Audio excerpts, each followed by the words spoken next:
அன்புள்ளங்களை மாதா தொலைக்காட்சி நேயர்களே, உங்கள் அனைவருக்கும் எங்களுடைய வணக்கங்களும் வாழ்த்துக்களும். நற்செய்தி மலர்கள் என்கின்ற இந்த நிகழ்ச்சிக்கு உங்கள் அனைவரையும் அன்போடு வரவேற்கின்றோம். அன்புள்ளங்களே, கடந்த 3 வாரமாக அருள் சகோதரி ரோஸ்மேரி அவர்கள் நிறைய காரியத்தை நம்மோடு பகிர்ந்து கொண்டாங்க. குறிப்பாக அவங்களோட தேவாலயத்தில், அதன் பிறகு பிரான்ஸ் நாட்டில் எப்படிலாம் வேலை செஞ்சாங்க, அந்த ஓல்டேஜ் ஹோமில் அவங்க ஒரு அருள் சகோதரியும் கூட சொல்லக்கூடாது, அப்பேற்பட்ட சூழ்நிலையில் அவங்க வேலை செஞ்சது. அதே போல் அங்கே இருக்கிறவங்க எப்படி இவங்க அருள் சகோதரின்னு கண்டுபிடிச்சாங்க அப்படின்னா, இவங்க செஞ்ச பணி அந்த அளவுக்கு இருந்துச்சு. எங்கள் சிஸ்டர் அப்பேற்பட்ட அனுபவங்களோடு நம்ம பகிர்ந்து கொண்டாங்க. தொடர்ந்து அவங்களோட பேசுவோம், அவங்களுடைய அனுபவங்களை பற்றி கேட்டு தெரிஞ்சுக்கொள்வோம். சிஸ்டர், நீங்கள் ஃப்ரான்ஸ் நாட்டில் போய் வேலை செஞ்சதை பற்றி நிறைய சொன்னீங்க.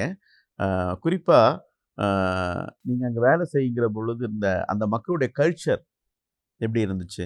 கல்ச்சரை பற்றி சொல்லணும்னா நிறைய சொல்லலாம் ஃபாதர். டோட்டலாக டிஃப்ரெண்ட் ஃப்ரம் இந்தியா. முத பார்க்கும் போதெல்லாம் உண்மையாகவே இதெல்லாம் இப்படியுமா ஒரு உலகம் அப்படிங்கிறமெல்லாம் தோணுச்சு. என்ன, நம்ம இங்கேருந்து போன உடனே நம்மளுடைய கல்ச்சரே டோட்டலாக வேறு எல்லா விதத்துலேயும். ஈவன் இந்துஸாக இருந்தாலும் முஸ்லீமாக இருந்தால் கூட அதுக்கு ஒரு அந்த இது இருந்தது, அதுக்குரிய தனிப்பட்ட இதில் இருந்துச்சு, தனி யுகம் ஒவ்வொரு ரிலீஜனுக்கும். ஆனால் அங்கே போகும்போது எல்லாமே கேத்தலிக் கண்ட்ரி தான், அப்படி தான் சொல்கிறாங்க. கேத்தலிக் கண்ட்ரி, அப்ராட் எல்லாமே கேத்தலிக் கண்ட்ரி, டோட்டலாக கிறிஸ்டின் கண்ட்ரி. ஆனால் கல்ச்சரை பார்க்கும்போது அது கொஸ்டின் மார்க்கான்னு தோணுச்சு. ஏன்னா நமக்கு தெரியாது, முறை போகும்போது கிறிஸ்துவங்களா இருந்துட்டு இப்படி எல்லாமா இருப்பாங்க அப்படிங்கிற மாதிரி என்ன தோணுச்சு. அதுவும் பார்க்குறோம், நம்ம அதை பார்க்குறது தான், கூட வேலை செய்கிறவங்க, கான்வென்ட்டுக்கு போகிறவங்க. ஆனால் வெளியில் பார்க்கும்போது கல்ச்சரல் பசங்களுக்குள்ள ஃபேமிலியில் பார்க்கும்போது எண்ணிடலாம். அந்த ஃபேமிலியில் ஹஸ்பண்ட் அண்ட் ஒய்ஃபு ப்ராப்பராக மேரேஜ் ஆகிருக்கிறவங்க, அவங்களுடைய குழந்தைங்க தான் இது அப்படின்ட்டு. ஆனால் அதனால் அவங்க ஏன் கொஸ்டின் கேட்கும்போது சொல்கிறாங்க, எதுக்கு வேஸ்ட்டாக செலவு பண்ணிட்டு, இது லைஃப் லாங்கு சேர்ந்து வாழ்கிற வாழ்க்கை இல்லை எங்களுக்கு, அதனால் வேஸ்ட் பண்ணுறதுக்கு இருந்து லைஃப் முடிகிற வரைக்கும் இருந்துட்டு அடுத்த லிவிங் டுகெதர் அது மாதிரி. அதே இதுதான் அந்த குழந்தைங்களுக்கும் வருது. அவங்களுடைய குழந்தைங்களுக்குமே அதே கல்ச்சரல், அதே அவங்க என்ன பேரண்ட்ஸ் எப்படி இருக்காங்களோ அதே ஃபாலோ அப் தான். இதுவும் 15 இயர்ஸ் வரைக்கும் தான் பேரண்ட்ஸோட நார்மலாக அதுதான். கவர்மெண்ட்டுமே 18 மேஜர் ஆகிற வரைக்கும், அது வரைக்கும் they must go out, family போய் ஆகணும், அவங்களே பார்த்துக்கணும், அவங்களே செட்டில் ஆகிக்கணும், அந்த மாதிரி. அதனால் பேரண்ட்ஸ்க்கு அது ஒரு 18 இயர்ஸ் வரைக்கும் தான் அவங்களுக்கு அந்த கவலை, இவனுக்கு இந்த செலவெல்லாம் இருக்குது, இதெல்லாம் பார்க்கணுங்கிறது. அதுக்கப்புறமா தே ஆர் ஃப்ரீ, அவங்களுடைய ஓன் லைஃப் தான் பார்த்துக்குவாங்க. இவனா ஏதாவது ஹெல்ப் பண்ணி, குழந்தைக்கு ஏதாவது தேவைப்படுது, அந்த பையனுக்கு ஏதாவது ஹெல்ப் வேணும்னா அவங்க ஹெல்ப் பண்ணலாம். இல்லாட்டினா அவன் மேனேஜ் பண்ணிக்கிறான்னா அந்த பக்கம் திரும்பியே பார்க்க மாட்டாங்க, அவ்வளோதான். ரொம்ப அட்டாச்சாக இருக்கிறவங்க, ஒரு நல்ல ஃபேமிலியிலேருந்து வந்தவங்க அப்படின்னா அந்த ஒரு ஈகர் இருக்கும். பையன் இப்படி தனியாக போயிருக்கான், எப்படி இருக்கான், செட்டில் ஆகிட்டானா, அந்த மாதிரி ஒரு இது இருக்கும். மற்றபடி அந்த ஃபேமிலிஸ்க்கு ஒன்ஸ் இது ஸ்ப்ரெட் ஆகிட்டாங்கன்னா அவ்வளோதான். அவங்களுடைய ஓன் லைஃப், அவங்களுடைய ஆமாம். அப்புறம் அது இல்லாமல் இப்போ தனித்தனியாக இருக்கிறவங்க ஒரு சிலருக்கெல்லாம் நிறைய ஹெரிட்டேஜ் எல்லாம் இருக்கும் ஃபாதர். நிறைய அவங்க ஃபேமிலி இது அது என்ன சொல்கிறது, இது சொத்து ஹவுஸு, இது எல்லாமே அவங்களுடைய.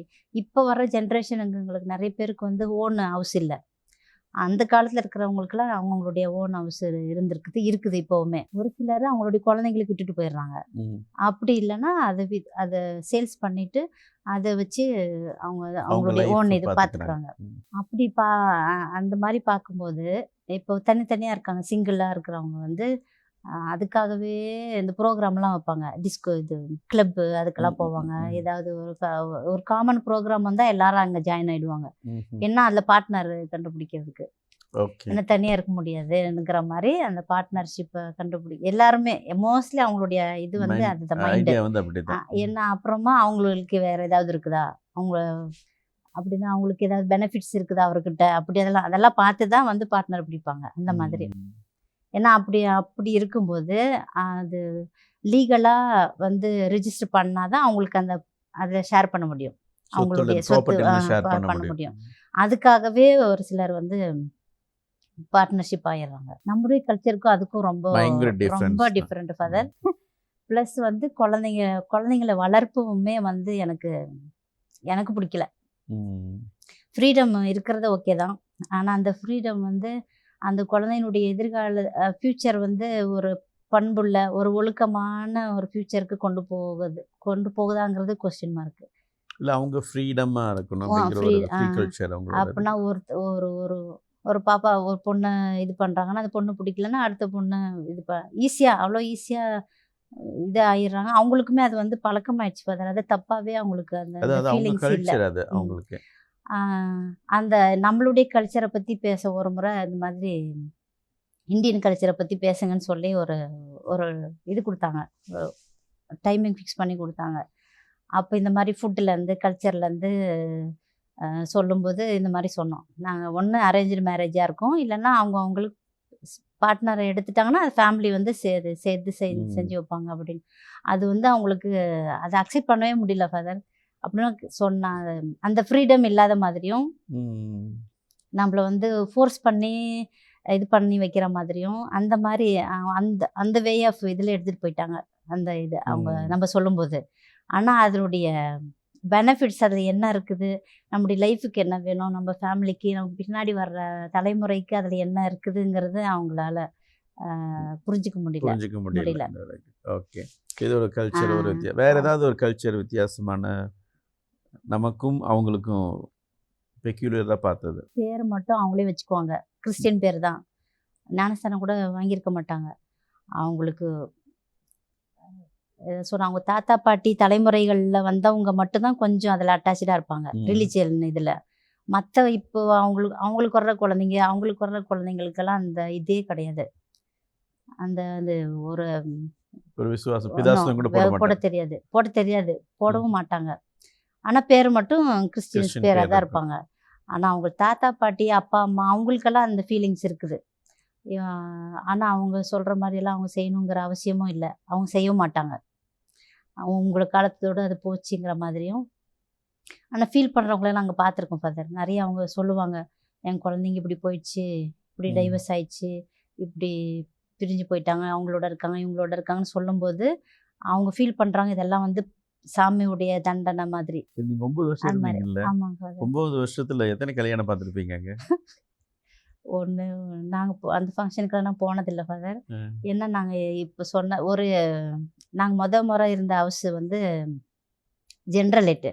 அதில் வந்து இந்த மாதிரி வெளியிலேருந்து வர்றவங்களுக்கு ரூம்ஸ் எல்லாம் இது லாட்ஜ் மாதிரி, அந்த ரிட்ரீட் சென்டர் மாதிரி. அப்போ அதில் ஒரு ஹாலு தனியாக இருக்கும், செலிப்ரேட் பண்ணுறதுக்கு ஹாலு தனியாக இருக்கும், டைனிங் ஹால் அந்த மாதிரி. அதில் வந்து பூசை முடிஞ்சிட்டு பூசையெல்லாம் வெளியில முடிஞ்சிடும் மாதெல்லாம். ஜஸ்ட் ஃபார் ஃபங்க்ஷனுக்கு அங்கே கூப்பிட்ருந்தாங்க. அவங்க அங்கே இது பண்ணியிருந்தாங்க, அவங்கள இன்வைட் பண்ணியிருந்தாங்க. ஏன்னா அவங்களுக்கு அந்த சார்ஜஸ் அவங்களுக்கு கிடைக்கும். அந்த ஃபுட்டு நாங்களே சப்ளை பண்ணுவோம். அந்த ஹாலுடைய சார்ஜஸ்ஸு, ஃபுட்டுடைய சார்ஜஸ்ஸு ரிட்ரீட் சென்டருக்கு வரும் அந்த மாதிரி. ஆனால் கல்யாணத்துக்கு நாங்கள் போனது, நான் பர்சனலாக ஒரு மேரேஜ் பார்த்ததில்ல ஃபாதர். 9 வருஷம் என்ன சொல்லிட்டேன், உண்மையாகவே பார்த்ததில்ல. அப்போ நானஸ்தானத்தில் ரொம்ப கம்மி தான். நானஸ்தானம் அதான் ரொம்ப ரிலிஜனில் கொஞ்சம் இதாக இன்வால்வ் பண்ணியிருக்கிறவங்க, அவங்க தாத்தா பாட்டுடைய ஃபோர்ஸோட அப்படி போய் குழந்தைங்களுக்கு ஞானஸ்தானம் வாங்கினவங்க இருக்காங்க, பார்த்துருக்கோம் அந்த வில்லேஜில். ஹவுஸ் விசிட்டெல்லாம் போவீங்களா? அதெல்லாம் முக்கியமானது ஃபாதர். ஹவுஸ் விசிட்டிங்கெல்லாம் அப்படிலாம் போக முடியாது ஃபாதர். அவங்கள அவங்க கூப்பிடணும், இல்லைன்னா நாம் வந்து பெர்மிஷன் வாங்கியிருக்கணும் இந்த மாதிரி வரோன்ட்டு. அவ்வளோ சீக்கிரமாக கூப்பிட மாட்டாங்க, அவங்க விரும்பவும் மாட்டாங்க ஃபாதர் அது. ஏன்னா இப்போ நாம்லாம் ஒரு ஃபேமிலியே எடுத்துக்கிட்டோம், ஒரு கான்வென்ட்டே எடுத்துக்கிட்டோம்னா இப்போ நான் உங்களுக்கு எப்போ வேணாலும் வரலாம் போகலாங்கிற மாதிரி இருக்குது. எப்போ வேணாலும் அப்படின்னா காரியத்துக்காக இதுக்காக போகிறதுக்காக அவங்களுக்கு அதுக்கு கூட அப்படியே வரதா இருந்தால் கூட முதல்ல ஃபோன் பண்ணணும். இல்லைன்னா அவங்களுக்கு வேறு ப்ரோக்ராமோட வெளியில் போயிருப்பாங்க, இருக்க மாட்டாங்க. அந்த மாதிரி அப்பாயின்மெண்ட் வாங்கி தான் பண்ணணும் எல்லாமே. இப்போ அவசரத்துக்கு இப்போ நேற்று ஏதோ எதிர்பாராமல் ஒரு ப்ரோக்ராம் வந்திருக்கு, இன்றைக்கி நான் லஞ்சுக்கு வரணுன்னா கூட சொல்ல முடியாது. எனக்கு நாளைக்கு லஞ்சுக்கு வரேன்னு கூட சொல்ல முடியாது. நம்ம ஏதாவது ரெடி பண்ணிட்டு தான் வரணும். அங்கே வர்றதா இருந்தால் சாப்பாட்டுக்குலாம் அந்த மாதிரி ரெடி பண்ண மாட்டாங்க. நான் அவ்வளோ எக்கனாமிக் லெவலில் எல்லாம் வந்து ரொம்ப என்ஜாய் பண்ண மாட்டாங்க ஃபாதர். சேமிப்பு ம். சேமிப்பு பண்ணிட்டு அது வந்து அவங்களுடைய அக்கேஷன் டைமில் அது செலவு பண்ணுறது. அது ஒன்று ஒரு பாசிட்டிவாக சொல்லலாம். நம்மள மாதிரி தடாபுடாலாம் செலவு பண்ணுறதில்ல. ஃபுட்டு கூட 2 மணி நேரம் வெளியில் போய் அந்த இந்த ப்ரெட்டெல்லாம் வச்சு இது சாண்ட்விச் மாதிரி தான் சாப்பாடு. வாரத்தில் அந்த சண்டே மட்டும் நல்லா சாப்பிடுவாங்க போல். ஆனால் அவங்க ஃப்ரெஞ்ச் பீப்புளில் ஹார்ட் ஒர்க்குன்னு சொல்லுவாங்க. அது எல்லாம் ஒர்க் பண்ணுறாங்க ஃபாதர். ஹார்ட் ஒர்க்குன்னா நம்மள மாதிரி விட்டுறது பண்ணுறதெல்லாம் இல்லை. அந்த ஆஃபீஸ் ஒர்க்கு அந்த மாதிரி அதில் வந்து கான்ஃபிடென்ட் இதாக இருப்பாங்க, டெடிக்கேட்டாக இருப்பாங்க. அவங்களுடைய ஒர்க்கில் அவங்க இதாக இருப்பாங்க, சின்சியராக இருப்பாங்க. அது இல்லாமல் அது செலவு பண்ணுற விஷயத்தில் வந்து சிக்கனமாக இருப்பாங்க. தேவைக்கு பண்ணுறது ப்ளஸ் சேமிப்பு இருக்கும். இப்போ உங்களுடைய எக்ஸ்பீரியன்ஸ் வந்து பார்த்தா ஒரு சின்ன ஒரு உதாரணமாக சொல்லணும்னா, ஒரே ஒரு வார்த்தையில் சொல்லணும்னா, நீங்கள் வாழ்கிற வாழ்க்கை தான் ஒரு நற்செய்தி அறிவிப்பு. உண்மைதான். போய் எங்கேயும் போய் பைபிளில் பற்றி நீங்கள் சொல்ல முடியாது. அது போல் ப்ரேயருக்கு வாங்க, நாங்கள் ப்ரேயர் பண்ணுறோம், ஒரு ஜெபமாலை சொல்லலாம் சேர்ந்து, ஒரு கரிஸ்மேட்டிக் ப்ரேயர் அந்த மாதிரி எதுவும் இது பண்ண முடியாது. உங்கள் வாழ்க்கை தான் இல்லைங்களா? ஆமாம். ஹவுஸ் விசிட்டி தாங்க சார். அது வந்து நாங்கள் பார்க்கணுன்னு எங்களுடைய இதுலேயும் இருக்குது. கான்ஸ்டிடியூஷனில் ஹவுஸ் விசிட்டிங் வாரத்தில் பண்ணணும்னு. அது அங்கே பொறுத்த வரைக்கும் அது பண்ண முடியல, வாய்ப்பே இல்லை. அதே போல் அவங்க கூப்பிடலாம். நாம் வந்து யாரையாவது புதுசாக பார்க்கும்போது தெரிஞ்சவங்க ரொம்ப காலத்துக்கு அப்புறமா பார்த்தா கூட வீட்டுக்கு வந்துட்டு போகணும்னு கூப்பிடுவோம் ஃபாதர். தே வில் நெவர் கூப்பிட மாட்டாங்க. ஆமாம். இப்போ இது வந்து நாம் அட்லீஸ்ட் ஒரு காஃபியாவது குடிச்சிட்டு போகணும். அப்படியே தவறி போனால் கூட காஃபி குடிங்கன்னு சொல்லுவோம். அவங்க அந்த அந்த ஹாஸ்பிட்டாலிட்டி வந்து ரொம்ப கம்மி. அவங்க கல்ச்சர் அப்படிதான் சொல்ல முடியும். அதாவது நான் ஒருத்தர் பேசியிருக்கும்போது அவங்க சொன்னாங்க, யாரும் கூப்பிட்டா அவங்க நல்லா கவனிக்கணும். ஆமாம். அப்படிங்கிற ஒரு அதனால கூப்பிட்டு அவங்க கஷ்டப்படுத்தக்கூடாது அப்படிங்கிற மாதிரி ஃபீல் பண்ணுவாங்க. அப்படியே கூப்பிட்டுருந்தாங்கன்னா உண்மையாகவே நல்லா கவனிப்பாங்க ஃபாதர். எல்லாம் ஐயா எல்லாமே பண்ணது எல்லாமே என்ன பண்ணணுமோ அதை பண்ணி அனுப்புவாங்க. அவ்வளோ சீக்கிரமாக கூப்பிட மாட்டாங்க. சரி, ஒன்று இப்போ அவங்க கல்ச்சரில் இல்லை ஃபெய்த் லெவலில் நீங்கள் அங்கே வாழ்ந்துட்டு இருக்கும்போது உங்களுக்கு பிடிச்ச காரியம் ஃபாதர் இது வந்து அவங்களுக்கு ரொம்ப பிடிச்சது அவங்கக்கிட்ட இருந்து அப்படின்ட்டு? அவங்கக்கிட்ட இருந்து வந்து பிடிச்சது வந்து நிறைய இருக்கு ஃபாதர். அவங்களுடைய ஒர்க்கில் வந்து சின்சியராக இருப்பாங்க. இந்த நம்மள மாதிரி எல்லாம் இந்த சைடில் பிஸ்னஸ் எல்லாம் பண்ணுறதில்ல. Very sincere. நீங்கள் என்ன தான் சொன்னாலும் இப்போது ஃபார் எக்ஸாம்பிள் பேப்பருக்காக வெயிட் பண்ணுற ஃபாதர். இது இந்தியாவாக இருந்திருந்தா 1 வீக் 2 வீக்ஸில் பேப்பர் கிடச்சிருக்கும். ஏன்னா அது என்ன பண்ணணுமோ அதை பண்ண கூட அங்கே அப்படி பண்ணோம். அது மாதிரி மூச்சு கூட விட முடியாது, தூக்கி உள்ளார போட்டுருவாங்க. அந்த அந்த கரப்ஷனுக்கெல்லாம் அங்கே வாய்ப்பே இல்லை ஃபாதர். ஓகே. இவ எங்கே போனாலும் சரி, எந்த ஆஃபீஸ் போனாலுமே அதுக்கு வாய்ப்பே கிடையாது. ஓகே. அது எனக்கு அந்த டெடிகேஷன் அந்த இது எனக்கு பிடிச்சிருக்கு. ஓகே. ஹார்ட் ஒர்க்கு சிஸ்டமிக்காக வேலை செய்வாங்க ஃபாதர். சிஸ்டமேட்டிக்காக முன்னாடியே முன் பிளான் செஞ்சு அவங்களுக்கு சிஸ்டமேட்டிக் லைஃப் அது எனக்கு பிடிச்சிருந்தது ஃபாதர். உண்மை அது வந்து நமக்கு நிறைய இது பேர்டனை வந்து அது குறைக்குது. அந்த சிஸ்டமேட்டிக் லைஃப் வந்து நமக்கு அந்த பேர்டன்ஸ் வந்து பின்னாடி வர்ற இதை வந்து நம்ம அவாய்ட் பண்ணிக்கலாம் அந்த மாதிரி. அது எனக்கு பிடிச்சிருந்தது. அப்புறம் அந்த எக்கனாமிக் லைஃப் சீக்கிரமாக இருக்குது, அவ்வளோ சீக்கிரம் வேஸ்ட் பண்ண மாட்டாங்க, சேவ் பண்ணுவாங்க, நல்லா என்ஜாய் பண்ணுவாங்க. அதை சேவ் பண்ணி அதுக்குரிய இதை வந்து அடுத்து வீக்கெண்டு போனால் நல்லா ஃப்ரீயாக ஜாலியாக இருப்பாங்க. அடுத்து அவங்க நிறைய கண்ட்ரிஸ் விசிட் பண்ணுவாங்க ஃபாதர். இந்த மாதிரி சேவ் பண்ணதை வச்சு நிறைய வெளி உலகத்தை பார்க்கறது. எல்லா இதுக்கும் சைடில் எல்லா கண்ட்ரிக்கும் போயிடுவாங்க. ஒவ்வொரு டைமுக்கும் ஒவ்வொரு கண்ட்ரி அந்த மாதிரி. Okay okay okay. அதே மாதிரி அந்த குழந்தைங்களுக்கும் ஏதாவது எமர்ஜென்சினா ஒரு கஷ்டத்தில் இருக்காங்கன்னா ஹெல்ப் பண்ணுறாங்க. இது மாதிரி சிக்கல் மாட்டிச்சு அப்படின்னா ஹெல்ப் பண்ணுறாங்க. டொனேஷன் கொடுக்குறது, மற்ற ஹெல்ப் பண்ணுறது அந்த மாதிரி. அப்படின்னா அவங்க ஃபேமிலி அவங்க ஃபேமிலி ஒரு பொண்ணு வந்து வேலை கிடைக்கல, இல்லை வேலை இல்லாமல் படிச்சுட்டு இருக்குது, நிறைய படிக்கணும். அங்கே வந்து படிச்சுட்டு பார்ட் ஆஃப் ஜாப் பண்ணிட்டு அந்த சேலரியை வச்சு தான் அவங்க ரன் பண்ணுறாங்க.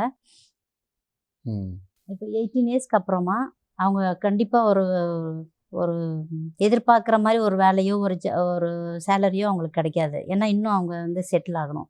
ஆனால் கவர்மெண்ட்டே அதை தேடி கொடுத்துடும். சப்போஸ் அவங்களுக்கு வேலை கிடைக்கலன்னா கவர்மெண்ட்டே தேடி கொடுத்துரும் வேலை. அது வரைக்கும் கவர்மெண்ட்டே அவங்களுக்கு மாதம் வந்து இவ்வளோ, என்ன வேலை இல்லாமல் இருக்காங்கல்ல, அவங்களே கவர்மெண்ட் பே பண்ணோம் இவ்வளோ மந்த்லி இவ்வளோன்ட்டு. அதுக்குள்ளார நம்ம வேலை தேடிக்கணும். சப்போஸ் தேடலைன்னா அவங்களுக்கு இன்ஃபார்ம் பண்ணணும். அந்த எம்ப்ளாய்மெண்ட் ஆஃபீஸு நமக்கு வேலை தேடி கொடுப்பாங்க, நம்மளுடைய டிப்ளமஸிக்கு ஏற்ற மாதிரி, நம்ம என்ன படிச்சிருக்கோமோ அதுக்கு ஏற்ற மாதிரி. அதெல்லாம் எனக்கு பிடிச்சிருக்கு. அதில் அந்த கேரெல்லாம் பண்ணுறாங்க. ஓகே. சரி சிஸ்டர், 9 இயர்ஸ் அங்கே இருந்துட்டீங்க. ஆமாங்க. அதுக்கப்புறம் வந்து இந்தியாவுக்கு வந்தீங்க. ஆமாங்க ஃபாதர். இந்தியா அது வந்து நாங்கள் வித்ட்ரா பண்ணிட்டோம் அங்கேருந்து. அதனால் நாங்களாக தான் கேட்டு கொஞ்சம் ஸ்டடீஸ் பண்ணணும்னு சொல்லி கேட்டு வந்தோம் இங்கே இந்தியாவுக்கு. இந்தியாவில் அங்கே வந்து அங்கேயே படிக்கணும்னா கொஞ்சம் அப்போ இருந்த டைமுக்கு வந்து அது ரொம்ப கொஞ்சம் கஷ்டமாக இருந்துச்சு. லாங்குவேஜு அந்த லாங்குவேஜை வச்சுக்கிட்டு அந்த ஒஃபிஷியல் ஸ்டடீஸ் பண்ண முடியாதுங்க. டைம் எதுக்கு வேஸ்ட் பண்ணோங்கிறதுக்காக நாங்கள் இங்கே வந்துட்டு இங்கே நர்சிங் பண்ணோம் 3 இயர்ஸ். நர்சிங் பண்ணிவிட்டு திரும்ப எனக்கு நார்த் இந்தியாவுக்கு 2 இயர்ஸ் புதுசாக கம்யூனிட்டி நாங்கள் தான் நார்த் இந்தியாவில் எங்கே இருந்தீங்க? இண்டோர்னு சொல்லிட்டு ஒரு இடம் ஃபாதர், எம்பியில் மகாராஷ்டிராவில். நம்மளுடைய எம்பி. எம்பி மகாராஷ்டிரா வர எம்பி மத்திய பிரதேசில் இருந்தேன் ஃபாதர். முதல்ல ஃபஸ்ட்டு டைம் நான் மகாராஷ்டிரா இருந்தேன். மகாராஷ்டிரா 1 இயர் வந்து சிஸ்டர் ஆன புதுசில் 1 இயர் மகாராஷ்டிரா. அதுக்கப்புறம் அப்புறம் இப்போ வந்து எம்பி தான் போனோம். டைசஸ் உடைய ஹாஸ்பிட்டல், மிஷன் ஹாஸ்பிட்டல்னு சொல்லிட்டு நம்ம சென்ட் ஜான்ஸ் மாதிரி ஓகே ஓகே புது ஹாஸ்பிட்டல். அதில் எங்களோட கம்யூனிட்டி எல்லா காங்கிரிகேஷனும் சேர்ந்து அதில் அவங்களுக்கு வேலை செய்கிற மாதிரி எல்லா சிஸ்டர்ஸுமே ஒவ்வொரு காங்கிரிகேஷன்லேயும் ஒருத்தர் 2 பேர் அந்த மாதிரி. நாங்கள் மட்டும் எக்ஸப்ஷனலாக கம்யூனிட்டியாக போனோம். ஒரு கம்யூனிட்டி வேணுங்கிறத கேட்டு தான் நாங்கள் போனோம். அதனால நாங்கள் ஆஸ் எ கம்யூனிட்டியாக ஒரு ஃப்ளாட்டு எங்களுக்கு அலர்ட் பண்ணியிருந்தாங்க. அந்த மல்டி ஸ்பெஷாலிட்டி இதெல்லாம் இங்கே இல்லை. ஆனால் அங்கே எக்யூப்மெண்ட் எல்லாம் அங்கே இருந்துச்சு. அதனால் எல்லாமே அது கொஞ்சம் வித்தியாசமாக இருந்துச்சு. ப்ளஸ் எல்லாம் ஹைஃபை பீப்புள் தான் அங்கே வருவாங்க. ஓகே. சும்மா சாதாரண மிடில் ஃபேமிலி எல்லாம் வந்தால் காஸ்ட்லி பேமெண்ட்டு காஸ்ட்லி. ஆனால் கன்செஷன் கொடுப்பாங்க. டோட்டல் கன்செஷன் பண்ண முடியாது. ஏன்னா புது ஹாஸ்பிட்டல் அவங்களும் அதை ரன் பண்ணணுங்கிறதுக்காக.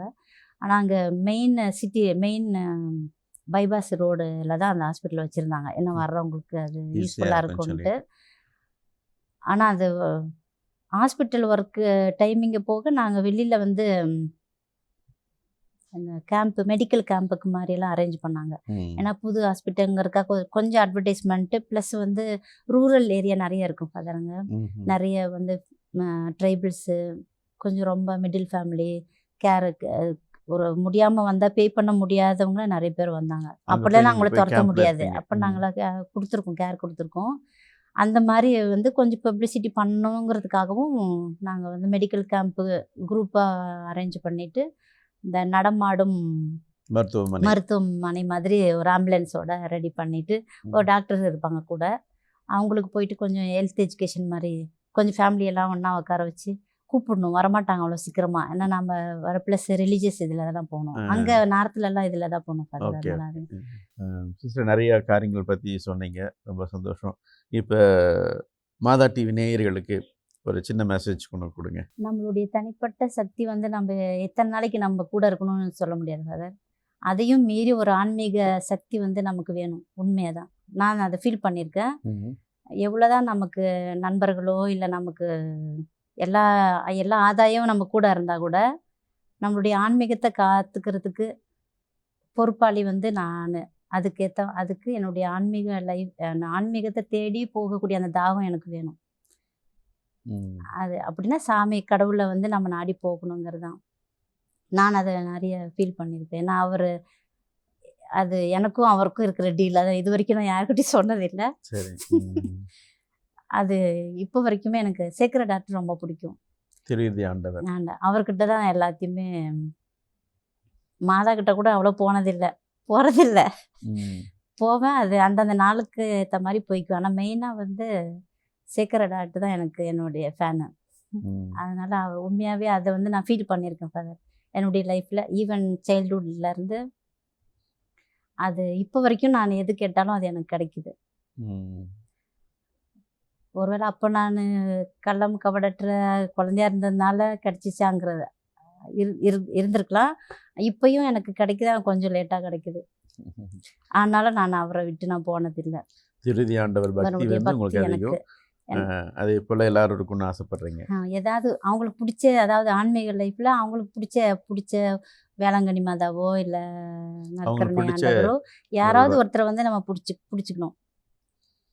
அவங்க ரொம்ப பக்தியாக இருந்து கடவுளை எவ்வளோதான் நமக்கு தனிப்பட்ட சக்திகள் நம்மக்கிட்ட இருந்தால் கூட, பொருளோ எந்த மனுஷனோ எவ்வளவுதான் நமக்கு வந்து ப்ரொடெக்ஷன் இருந்தால் கூட அதையும் தாண்டி அதெல்லாம் கொடுத்தது கடவுள் தாங்கிறத வந்து நம்ம மறக்கக்கூடாது. Okay okay, thank you sister. நிறைய காரியங்கள் பகிர்ந்து கொண்டீங்க. அதே போல் அழகான ஒரு மெசேஜ் கொடுத்துருக்கீங்க. நீங்க என்னதான் இருந்தாலும் கடைசியில் கடவுள் தான் நமக்கு அப்படிங்கிற ஒரு எண்ணத்தில் தெய்வ பயத்தோடு பக்தியாக இருக்கணும்னு சொல்லியிருக்கீங்க. இப்போ வர ஜென்ரேஷன் எல்லாமே வந்து அஹ், ஆதாயம் பிஸ்னஸை தாண்டி தான் ஃபாதர் போகுது. சாமியெல்லாம் செகண்டரி தான். எனக்கு தேவையானது இருக்குதா, சாப்பாடு, இடம், துணிமணி இருக்குதா, அதுக்கு நான் என்ன பண்ணணுங்கிறத தான் தேடி போகுது, சேர்த்து வைக்கணும் அப்படின்னு.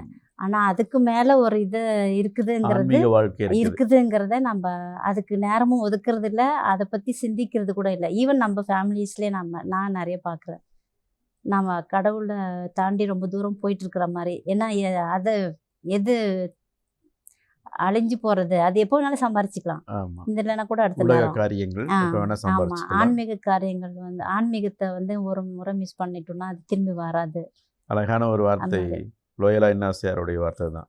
உலகமெல்லாம் தனதாக்கி கொண்டாலும் ஒருவன் தன் ஆன்மாவை இழந்தான் மீட்பு எதுவும் கிடையாது அப்படிங்கிற. அதனால வந்து அதில் நான் கொஞ்சம் அந்த லைனில் நான் கொஞ்சம் ஸ்ட்ராங்காக இருக்கேன். Thank you sister. நிறைய காரியங்களை பகிர்ந்து கொண்டீங்க. அழகான ஒரு மெசேஜ் கொடுத்துருக்கீங்க. கடவுள் மீது அதிகமான பக்தி இருக்கணும். என்னதான் கிடைச்சாலும் சரி, கடவுள் மீது விசுவாசத்தோடு நம்பிக்கையோடு வாழணும், கடவுளை தேடணும்னு சொல்லியிருக்கீங்க. ரொம்ப நன்றி. நிறைய காரியங்கள் பகிர்ந்து கொண்டதுக்கு மாதா தொலைக்காட்சி நேயர்கள் சார்பாகவும் உங்களுக்கு எங்களுடைய மனமார்ந்த நன்றிகளை தெரிவிச்சுக்கிறேன். கொடுத்தவங்களுக்கும் ரொம்ப நன்றி. Okay sister. சிஸ்டர் வந்து இப்போ லீவுக்கு வந்திருக்கிறாங்க. ஒரு 2 வாரத்தில் வந்து மீண்டும் ஃப்ரான்ஸ் போகிறாங்க. அங்கே தன்னுடைய பணியை வேறு இடத்துல தொடர்ந்து செய்ய போகிறாங்க. ஆகவே சிஸ்டரோட பணி சிறக்க எங்கள் நேயர்கள் சார்பாக, மாதா டிவி சார்பாக உங்களுக்கு எங்களுடைய மனமார்ந்த நன்றிகளை, வாழ்த்துக்களை சொல்லிக்கிறேன் சிஸ்டர். மீண்டும் அடுத்த வாரம் ஒரு புதிய நற்செய்தியாளரோடு உங்களை சந்திக்க இருக்கிறோம். அதுவரை இருந்து விடைபெறுகிறோம். நன்றி, வணக்கம்.